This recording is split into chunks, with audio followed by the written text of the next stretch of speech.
"Stop the car, right now, turn around." The words tore out of my mouth before I even realized I was saying them. My husband, David, jerked the steering wheel so sharply that our sedan swayed in the right lane, a truck blaring its horn as it passed us. My pulse pounded in my ears. We were somewhere on I-85, about 30 miles north of Durham, headed toward the Virginia state line. The spring sky was bright and harmless, but everything in my body told me something was terribly wrong. "Margaret? What on earth?" David's voice cracked with alarm as he steered us onto the shoulder, gravel crunching beneath the tires. I couldn't answer right away. My hands were shaking so violently that I had to clutch them together in my lap. On the seat beside me was an overnight bag, black nylon, ordinary, zipped tight. The kind of bag you'd throw in the car for a weekend trip. But it wasn't just any bag. It was the bag. The one Emily, our daughter, had handed to me last night with an easy smile and a quick, "Thanks for carrying this for us, Mom. We're packed to the brim." And just minutes earlier, Emily had called me from the car behind us. Her voice had been syrupy, sweet, a tone she hadn't used with me since she was a little girl asking for candy. "Mom, that bag, it's with you, right?" "Yes, sweetheart. It's right here." "Good. Don't move anything in it, okay? Just keep it safe. Oh, and Mom?" She had paused, and I could almost hear her swallow on the other end of the line. "I love you. You know that, right?" The words had pierced me. Emily was 42 years old. In all those decades, I could count on one hand the number of times she'd said "I love you" outside of a holiday card. Never in the middle of an ordinary Saturday morning. Never with that strange note of desperation in her voice. Something inside me, mother's intuition, grandmother's instinct, call it what you will, screamed that this wasn't affection, it was farewell. That was why I'd shouted at David. Why I was trembling on the shoulder of the highway with cars whipping past us. I couldn't explain the dread clawing at my chest, only that it was tied to that black overnight bag sitting inches from my leg. "Margaret, talk to me," David pressed, his knuckles white on the wheel. "What's happening?" I stared at the bag, my throat dry. "I don't know," I whispered. "But if we keep driving, we may cross a line we can't ever come back from." I didn't yet know what was inside, but I knew this much. Those 3 words, "turn the car," were the most important I had ever spoken. To understand why that moment on the highway nearly shattered me, you need to know what came before the 5 long years leading up to it. 5 years of sacrifice, of generosity, of convincing myself I was being a good mother when really, I was being something closer to a lifeline they had come to depend on. It began in the spring of 2018. Emily had been working as a marketing coordinator for a small firm in Raleigh for nearly a decade. She wasn't making a fortune, but it was steady, respectable work. Then the company restructured, and she was let go. Just like that, at 42 years old, my daughter was unemployed, with a mortgage, a husband, and a 3-year-old boy to support. David and I had both retired by then. After decades of working as a school secretary, I'd built a modest pension. David had his retirement benefits from the city transit department. We weren't rich, but we were comfortable. We lived in our same cozy brick ranch in North Raleigh, paid off years ago. We had our routines, church on Sundays, gardening in the backyard, and visits with our grandson, Noah. When Emily lost her job, I did what any mother would do. I stepped in. It started small, almost invisible. A couple $100s here to cover groceries when their checking account overdrafted. Gas money so Travis, her husband, could keep driving to interviews. I told myself it was temporary, that Emily would land on her feet quickly. But then came the rent hike. Their landlord raised the monthly payment by $300, and suddenly, Emily and Travis couldn't keep up. I remember Emily calling me late at night, her voice shaking. "Mom, we might lose the house. I don't know what to do." So I did the only thing I thought I could. I wrote a check.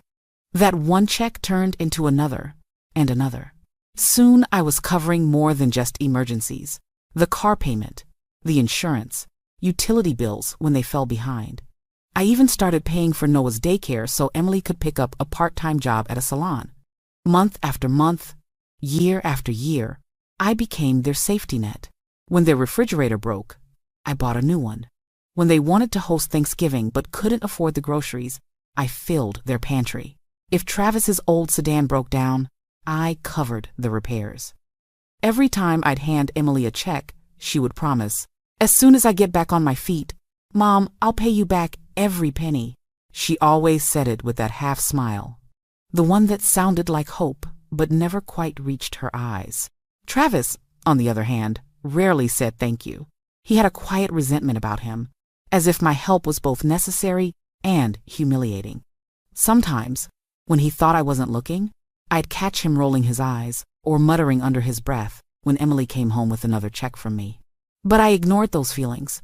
I told myself I was keeping my family afloat. And more than anything, I loved being close to Noah. I was babysitting almost every weekend, reading him bedtime stories, taking him to the park. I told myself every sacrifice was worth it because of him. David warned me more than once, "Margaret, we need to be careful. Our retirement isn't endless." But I couldn't bear the thought of my grandson going without. By the time Noah started kindergarten, 5 years had passed, and I realized I'd been supporting Emily's family almost entirely. Not as a backup, not as an emergency fund, but as the foundation of their lives. And in their eyes, my support no longer looked like generosity. It looked like an obligation. The breaking point came in January, though I didn't realize it right away. Emily called me one Tuesday evening, her voice heavy with urgency. "Mom, we need to talk about Noah's school." I frowned. "What about it? He loves his teacher. He's doing so well." Emily sighed dramatically. And then I heard Travis in the background, chiming in as if they had rehearsed the whole speech. "Mom, he's being bullied. The other kids make fun of his clothes. The teachers don't care. He comes home crying." My heart clenched. The thought of my sweet grandson suffering at school was unbearable. "Oh, honey," I whispered. "That's awful. What can we do?" Emily pounced. "There's a private academy across town. Small classes, excellent reputation, no tolerance for bullying. It would solve everything. But..." Her voice trailed off in a way that made my stomach twist. Travis jumped in again. "The tuition's $20,000 for the rest of this year, and it'll be $22,000 annually after that. But think of the difference it would make for Noah's future. $20,000. The number slammed into me like a fist. I gripped the phone tighter. David, who was sitting beside me in his recliner, looked up sharply at the figure. I hesitated, because in that moment, I pictured Noah's little face, the way he lit up when he read books with me. I wanted him to have every chance in life. But something about the way Emily's voice tightened, the way Travis spoke with expectation instead of gratitude, set off an alarm deep inside me. "I'll think about it," I said carefully. There was a pause on the other end, heavy with disappointment. "So, you're saying no?" Emily asked, flat and cold. "I'm saying let's explore other options first. Maybe talk to his teachers, look into anti-bullying programs. We shouldn't rush into something that expensive." I could hear Travis mutter, not even bothering to hide it. Unbelievable. Emily didn't defend me. She just said, "Fine," and hung up. That was the moment everything shifted. The very next weekend, when I called to see if Noah wanted to come over, Emily said briskly, "We're busy." The weekend after that, the same excuse. The monthly dinners we used to share stopped without explanation. When I called during the week asking to chat with Noah, suddenly he was always doing homework or playing with friends. Emily's tone grew clipped, her warmth replaced by frost. And then came the cruelest blow. I ran into them at the grocery store. Noah spotted me and ran into my arms, grinning ear to ear. But Emily stiffened, pulling him away with a sharp, "Come on, we have to go." She barely looked at me as she pushed the cart down the aisle, leaving me standing there with my heart cracked in two. All because I had said no once. For 5 years I had carried their rent, their groceries, their bills, their car repairs, their emergencies. And the very first time I drew a boundary, my daughter showed me the truth. My worth to her wasn't as a mother or a grandmother. It was as a wallet. That was the beginning of the silence. What I didn't know then was that the silence wasn't punishment. It was preparation. 2 months passed in that cold silence. 2 months without Noah's laughter in my house, without bedtime stories or weekend park trips. I tried to stay strong, but the ache in my chest was constant. Sometimes, late at night, I wondered if I should have just written the check. If money was the only price of keeping my family close, maybe it was worth it. That's when the phone rang.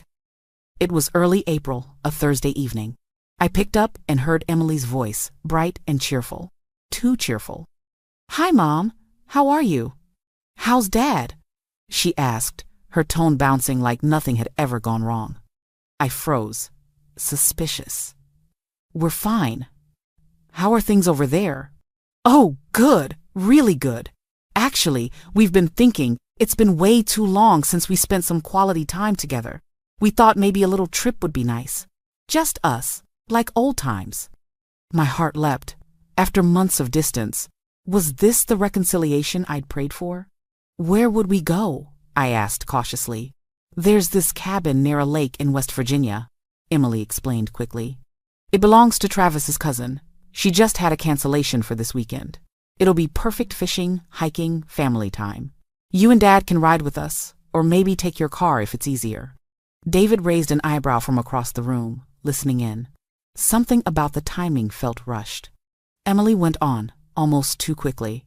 "Oh, and one more thing. Would you mind carrying an extra bag for us? Just a little overnight one. We're bringing all the fishing gear and Noah's stuff, and our car will be packed tight. It would be such a huge help." My stomach tightened, though I couldn't explain why. It was such a small request. "Of course," I said softly. "Happy to help." The next evening, Amber dropped it off. A plain, black overnight bag. Nothing unusual. She even stood in our kitchen and chatted politely, telling me how excited Noah was. "He's been talking about Grandma's pancakes all week," she said with a smile that seemed almost too wide. "This trip will be so good for all of us." I wanted so badly to believe her. Saturday morning came. The cars were loaded. Ours with the extra bag and some supplies. Theirs trailing behind with Noah waving from the back seat. My heart swelled at the sight of him, beaming through the glass, showing us his travel games. For 3 hours, everything seemed normal. I even dared to relax, to imagine a weekend of laughter and healing. Then my phone buzzed. Emily's name lit the screen. "Mom, just checking, do you have that bag with you?" Her voice was light, but beneath it was a tremor. "Yes, it's right here beside me." "Good, good. And you haven't moved anything around in it, have you?" The question was odd enough to send a ripple of unease down my spine. "No, sweetheart, why?" She paused. "No reason.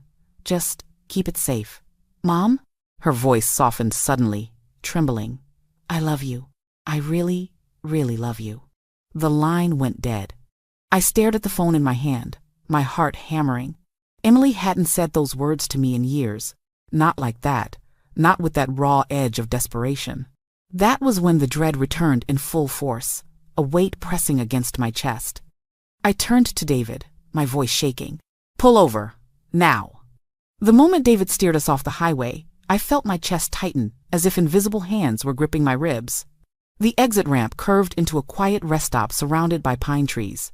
We rolled into a parking space, gravel crunching under the tires, and the car settled into silence.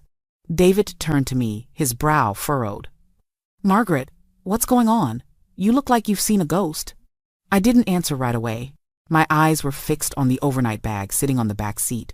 That ordinary black bag suddenly seemed to hum with menace, like it contained something alive. My instinct screamed that whatever Emily and Travis had placed inside wasn't meant to be discovered. "I need to look," I whispered. My hands trembled as I reached for the zipper. David placed a steady hand on mine. "Are you sure?" "Yes." The word scraped out of my throat. If I don't, we could be walking into something we'll never come back from. Slowly, I unzipped the bag. Inside, neatly folded on top, were Noah's little pajamas blue, with faded rockets on them, and his stuffed dinosaur tucked lovingly beside them. The sight made my heart ache. For a fleeting moment, I wondered if my instincts had been wrong. Maybe I was letting paranoia cloud my judgment. But then, beneath the pajamas, my fingers brushed against something too rigid, too carefully wrapped. I pushed the clothes aside and froze. There they were, small rectangular packages wrapped tight in plastic, dozens of them, stacked like bricks, pressed down to fit under Noah's things. My blood ran cold. Even at 67, I wasn't naive. I knew exactly what I was looking at. Drugs. Not a little, not a personal stash enough to land someone in prison for decades. Enough to destroy reputations, futures, entire lives. I slammed the bag shut, my breath coming fast. David's face drained of color as I met his eyes. "They used us," I whispered, my voice breaking. "Emily and Travis put this in our car, so we'd carry it across the border. They wanted us, to be the ones caught." David's jaw tightened, fury flashing in his eyes. Our own daughter? She put her mother in that kind of danger? His voice shook with rage, a kind of rage I had only seen in him once before, decades ago. I nodded numbly. That's why she called. That's why she said, "I love you." She knew. She knew if we got caught, it would be me they arrested, not her. She was saying goodbye. We sat in stunned silence, the reality sinking in. My heart ached for Noah, innocent and oblivious in the car behind us, his parents using his pajamas as camouflage for something so vile. David gripped the steering wheel so tightly his knuckles whitened. "We're not driving another mile toward that border. We're going home, right now." I turned off my phone as it began to ring again, Emily's name flashing across the screen. I couldn't bear to hear her voice, knowing what she had planned for me. As we merged back onto the highway, heading south instead of north, I pressed my forehead to the cool glass of the window. Every memory of the past 2 months, the cold silence, the sudden reconciliation, the rushed invitation fell into place like puzzle pieces, forming an image I didn't want to see. It hadn't been punishment when they froze me out. It had been preparation. They'd needed me desperate enough for reconciliation that I wouldn't question anything. They'd gambled my love for my grandson against their debts and desperation. And in that moment, one truth seared itself into my soul.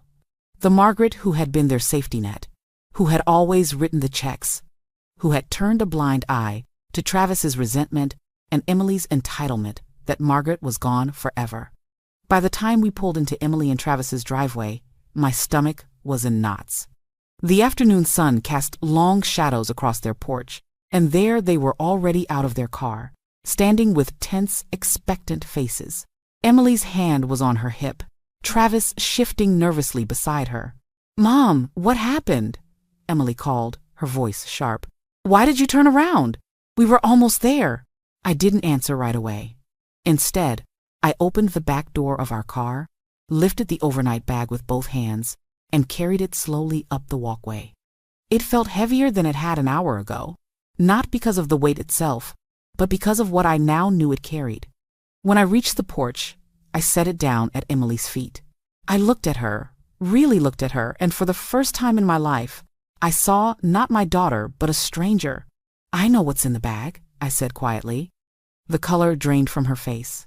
Travis's eyes darted toward Emily, panic flickering across his features. He grabbed her arm as if to steady himself.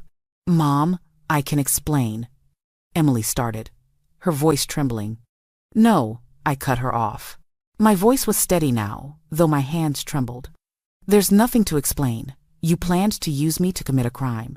You were willing to let me go to prison so you wouldn't have to face your own choices." "It wasn't like that!" Travis burst out, his voice too loud, too desperate. "We were desperate. We owe people, dangerous people," they said. "You thought sacrificing your own mother was the solution?" I snapped, my voice rising for the first time. "You thought hiding drugs under your son's pajamas and putting them in my car would solve your problems?" Noah stood in the doorway behind them, wide-eyed and confused. My heart broke all over again. He didn't understand, couldn't understand, why the adults around him were unraveling. I forced myself to take a breath, then spoke with a calmness that came from somewhere deep inside me. "Listen carefully. From this moment on, I will not provide another cent for this household. No rent, no groceries, no car payments, no daycare, nothing. You will not use me, you will not endanger me, and you will not gamble with my love for Noah ever again. Emily's eyes filled with tears, her voice shrill. Mom, you can't be serious. We'll lose everything. You almost made me lose everything, I replied coldly. My freedom, my dignity, my life. Travis stepped forward, desperation etched across his face. Please, just help us one more time. We made a mistake. Don't do this. I shook my head and pulled my arm free as Emily reached for me. No, for 5 years I've saved you from your mistakes. This time, you'll face the consequences. I turned, walked back to the car, and climbed in beside David. My chest ached, but my resolve was firm. As we drove away, I glanced in the rearview mirror one last time. Emily and Travis stood frozen on the porch, the black bag between them like a shadow of their choices, their little boy peeking out from behind the doorframe. That night, at our kitchen table, I gathered every record of money I had given them. The total stunned me. Then I called a lawyer, described everything, and followed his advice to document it all. By midnight, I had canceled every account, every card, every automatic payment. For the first time in 5 years, I was no longer their safety net. The phone calls started the next morning. First it was Emily, her voice tight with forced calm. Mom, we need to talk. We can fix this. I let it ring. Then Travis, leaving messages that swung between anger and begging. You can't just abandon us like this. We'll lose the house. Noah needs stability. Please, Margaret, please. I didn't answer. I couldn't. Every time the phone lit up with their names, I saw the image of those plastic-wrapped packets hidden under Noah's pajamas. A week later, the tone shifted. Emily called at midnight, her words tumbling out in desperation. If you don't help us, Mom, we're done for. Do you understand? Done for. Her voice cracked, but I stayed silent. I had already given them years and nearly my freedom. Then, just when I thought the storm might pass, the real blow landed. It was a Saturday morning. David and I were in the kitchen, the smell of coffee drifting through the house, when the phone rang, an unfamiliar number. I almost didn't pick up, but something told me I should. Mrs. Hayes? A steady female voice asked. This is Officer Reynolds with Virginia State Police. I'm calling because your daughter Emily Hayes and her husband Travis were arrested early this morning attempting to cross into West Virginia with a significant amount of illegal substances. They listed you as their emergency contact. The room spun around me. My hand clutched the edge of the counter to stay upright. Where is Noah? I whispered. He's safe with a temporary guardian for the moment, but Child Protective Services will need to arrange proper placement. You are listed as next of kin. Would you be able to take custody? Yes, I said without hesitation, my voice trembling but firm. Bring him home to me. By that afternoon, Noah was standing in my living room, clutching his stuffed dinosaur, his eyes wide and confused. He looked so small, so lost. Grandma, he asked softly as I tucked him into the guest room bed that night, when are Mom and Dad coming back? I swallowed hard, stroking his hair. They made some bad choices, sweetheart, but you're safe here with Grandpa and me, and we're going to take very good care of you. The weeks that followed were a blur of court hearings, custody paperwork, and whispered conversations with lawyers. Emily and Travis's charges were serious. They eventually accepted a plea deal, 18 months in federal prison. Their house went into foreclosure. Their cars were repossessed. But in the midst of their collapse, Noah began to bloom. He started at the elementary school just blocks from our house, the same school where I had once worked as a secretary. His teacher greeted him with kindness. Within weeks, he was bringing home drawings, laughing at dinner, asking Grandpa to teach him chess. The silence in our home was replaced with the sound of a child's steady breathing at night, the chatter of homework questions, the simple peace of normalcy. And though I grieved what Emily had become, I also felt something I hadn't in years. Relief. Relief that I had finally stepped out of the trap of enabling, and that Noah, innocent Noah, would finally know stability. The house feels different now. Not quieter, not heavier, but alive again. Each morning Noah pads into the kitchen in his socks, rubbing his sleepy eyes, asking what's for breakfast. David makes his favorite oatmeal with cinnamon, and I pack his school lunch the way I used to for my own children decades ago.